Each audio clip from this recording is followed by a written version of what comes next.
As a child, she slept in a dresser drawer. Her family home burned down and she lost everything. The daughter of a sharecropper and a dry cleaners worker, she saw her share of challenges growing up in the segregated South.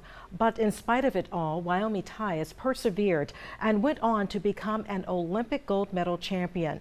If you haven't caught the familiar last name yet, that's right, Wyomia is my aunt. Her historic accomplishments have made me and our family proud over the years.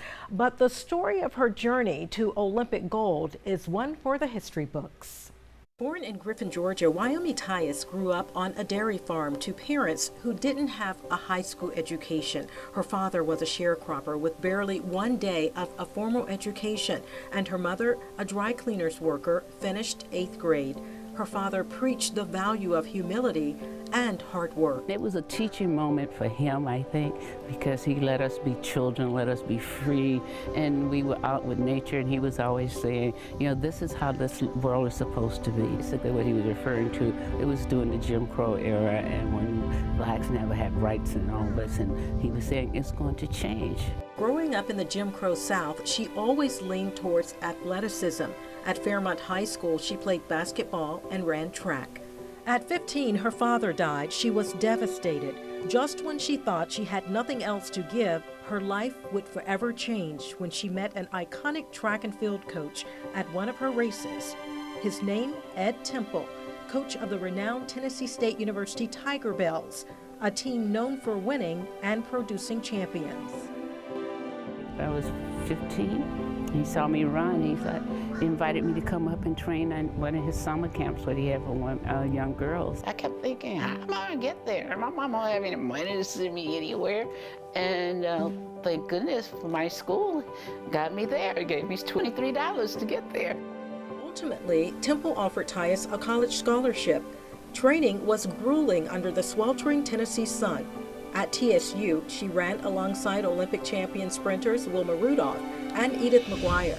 In 1964, at the Summer Olympics, she surprised everyone and beat her best friend and team rival, McGuire, in the 100 meters. Even standing on the victory stand in Tokyo, it was more, my head went, oh, I have 68, because Mr. Temple has always said, your year is 68, and I won now, but I got to go back to 68. Then, in 1968, she became the first person to win gold medals in the 100-meter race at consecutive Olympic Games.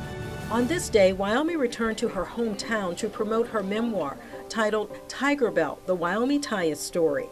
In it, she lovingly honors and remembers her coach. This man put over 40 people on the Olympic team and won 23 medals, 13 gold, more than countries and things like that. A dynasty. Yes, and no one, you know, nobody's ever come close to that. His key thing was always, you know, track will open the door, education will keep the door open. So he was very high on education to the point he had a 98% graduation rate. Here in Griffin, Georgia, there is no shortage of supporters for the hometown girl who put their little town on the map. I've had this card since I was 8 years old. Wow. And I've been trying to get it signed since then. So I made sure I was here today and got it personally autographed. It's just an example that you can do anything you put your mind to. Any goal, you can reach it. After the 1968 Games, she made her home in Los Angeles, where she married, raised a family, and worked as a naturalist in outdoor education. Just like Wyomia is celebrated in her hometown, she is honored as an icon in LA. I'm on Sunset Boulevard in Los Angeles. Here in Echo Park is where we found the plaque, a bronze plaque recognizing Wyomia Tyus, her contributions to athleticism, her advocacy, and her contributions to this country.